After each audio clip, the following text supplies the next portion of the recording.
name's James from Binary Plus Training, and this is your First Aid Kit, your weekly look into the world of first aid, how it can affect you, your family, and everyone else you come into contact with. This week, episode 3, the difference between adult and paediatric first aid.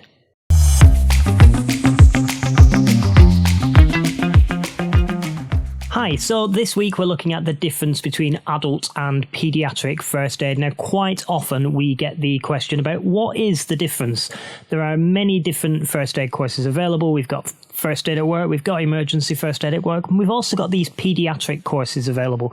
But what are they all about? What's the difference and why does it matter? Well, there are a few differences, and there are some statutory differences when it comes to what requirements you have in your place of work as to what level of qualification and what type of qualification people need to have.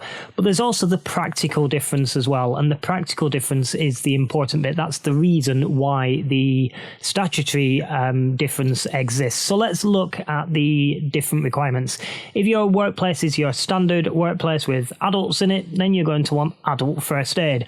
On the other hand, if you're a childcare environment, if especially you've got responsible for children who are under the early years age bracket, then Ofsted will insist that you have a certain number of people who have both the, either the emergency paediatric or the paediatric first aid.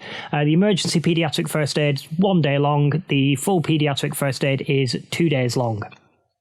So that's the reasons as to, the legal things behind why you need these certain things. In order to pass your Ofsted inspections, you need a certain number depending on the amount of children you've got present on site at any time. People like childminders and anywhere else that takes responsibility for children. Now, when we're talking children, what is a child?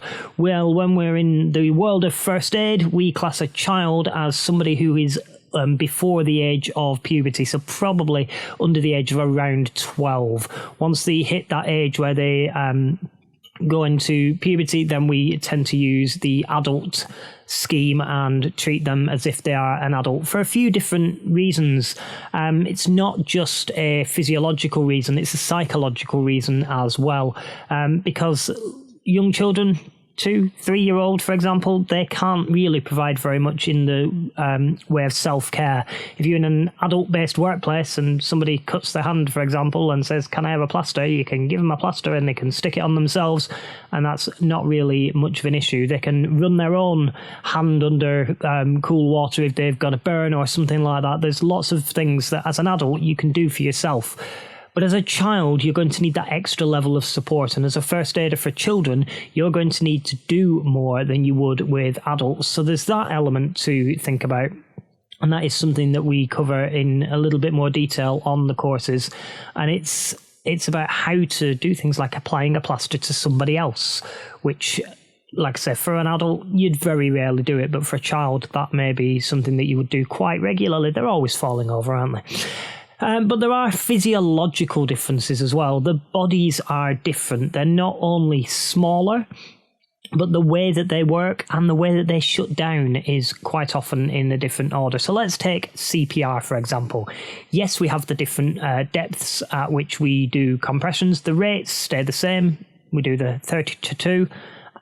That's 30 compressions to 2 breaths at a rate of 100 to 120 beats per minute, just the same as we do with adults. The difference being the depth of the compressions for a start. The smaller you are, the less deep those compressions want to be. We say for an adult, 5 to 6 centimetres deep compression from the sternum, but for children, we can't say that. A 2-year-old is very, very different to a 7-year-old. So what we say with a child is a third of the depth. And also it may be that you have to use less of your arms. So with an adult, you'll use 2 hands and you'll do those chest compressions nicely with your 2 hands in between the nipples on the chest. With a child, you may just need to use 1 hand depending on the size of the child so that you don't over compress that chest. And with a baby, we're talking more like 2 fingers than a hand, so that we can get those compressions to be the right depth and not to actually cause more harm than good.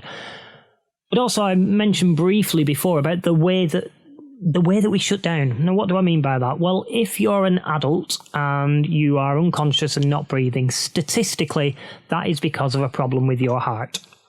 the vast majority of adults who are unconscious and not breathing is a cardiac issue. So it could be a heart attack, it could be many things, but it's usually circulation based. With children, on the other hand, if a child is unconscious and not breathing, statistically, that's probably a respiratory issue. It's probably a problem with the breathing.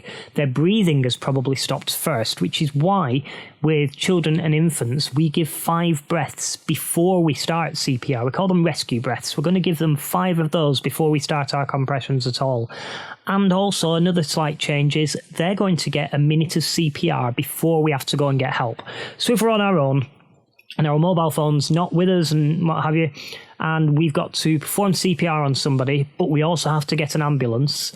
If it's an adult who's on the floor who needs CPR, I'm going to go and get that help first. I'm going to get somebody to ring an ambulance, or I'm going to ring an ambulance myself first. Then I'm going to come back and start CPR. With a child, I'm going to do a minute of CPR before I go and get any help. The reason being that that child's heart may still be beating. They might not be breathing, but their heart might still be beating, and there is a small chance that we could bring them back through CPR alone. Whereas with an adult, we're going to probably need the use of a defibrillator to be able to bring them back, because if their heart's not beating, no amount of chest compressions is going to start that heart beating again. So that's a major difference with the way that we do CPR. We get the rescue breaths and the compressions are done at a different depth. And we also do the 1 minute before we go and get help. But there are other differences as well between adults and children. Defibrillation, for example, with an adult, you look at the pads, it's got 2 pictures on the pads. One goes up near the shoulder, the other one goes down near the bottom. We follow the diagram, not a problem. But when we're talking about children, this is where it gets a bit complicated, because children with reference to defibrillation means a child under the age of 8 but over the age of 1. So a child between the ages of around 1 and 8, their pad placement is different. One goes right in the middle of the chest, one goes right in the middle of the back. And we defibrillate that way. Ideally, if your defibrillator has paediatric pads that you can plug in instead, or a switch on it that you can switch to paediatric mode, that's even better. But if not, we can use an adult defibrillator. We just place the pads in a different position. Infants, so children under the age of 1, we don't use a defibrillator on, because we haven't got in our AEDs that we have access to, you haven't got the ability to defibrillate infants with that. The ambulance service may choose to do that because they can control the amount of energy that goes through those pads, but it would be too much for an infant if it was to work, but it probably wouldn't work anyway, because the way it detects the various electrical impulses in the heart, it probably wouldn't detect it on an infant anyway. There are more differences as well when we think about things like choking, for example. Now, children are very prone to choking. Having worked in primary schools, children choke a lot because they really want to get that dinner down their face, because they really want to go and play out. And trying to get a child to slow down their eating is really difficult. So children do choke quite regularly. So the way that we handle choking, we need to be more on the ball with it when we're working with children, but there's also a few slight differences, especially when we're talking about babies. So you may have learnt on an adult course about abdominal thrusts. For babies, we never, ever perform an abdominal thrust on the baby. Their internal organs are just too delicate to be able to handle an abdominal thrust. So we do something called a chest thrust instead, which you would learn about on a paediatric first aid course.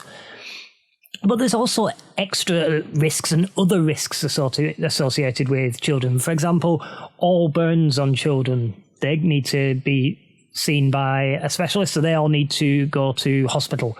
All burns on children. Whereas with adults, we've got the locational thing. We use the mnemonic SCALD, if you've ever done it, which is size, cause, age, location, and depth, which is all about judging whether this burn will require medical attention or not. As I say, with children, all burns need to have some medical attention. It might just be a case of having it looked over, being told that everything's fine, but their skin's a lot thinner, it's all a lot more tender, and it's a lot easier to cause deeper tissue damage in a child than it is in an adult, because they're just not as tough-skinned as we are when we get older.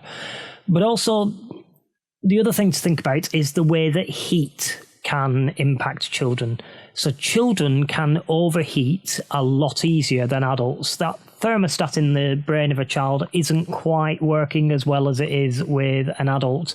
So it's worth considering the fact that a child who overexercises may end up having heat stroke from overexercising, whereas with an adult, we've got a better way of regulating our core body temperature. We can just regulate it a lot better. So yeah, that's just a basic, very brief overview of some of the differences between child and adult first aid, and why those two courses are very separate, and why it's important that you take the right decision, you make the right decision, when you're deciding whether to do an adult or a paediatric first aid course.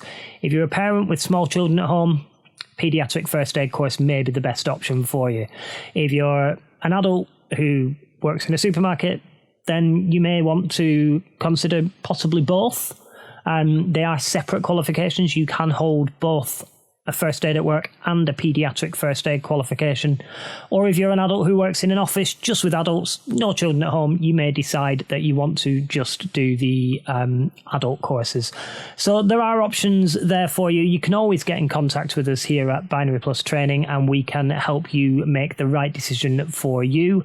If you need any more information, point your web browser at yourfirstaidkit.co.uk and we will do what we can to help you. Well, that was episode 3 of Your First Aid Kit. We looked at paediatrics and adults and the differences between the two. We didn't have a top tip this week because we basically had top tips going throughout the episode. So sorry if you were looking forward to the top tip, but we didn't have one this week.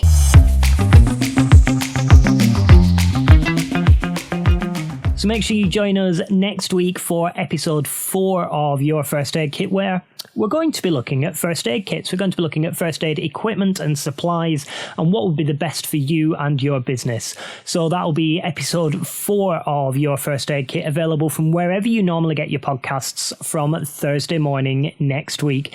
In the meantime, don't forget to go to wherever you normally go, wherever you're listening to this from. Well, I don't know how you're listening, but however you are listening, make sure you subscribe to this podcast. And if you could, why not give us a wonderful review so that we know just how much you're enjoying the podcast. All that remains to say for me is have a really good week. I'll see you next week. Stay safe.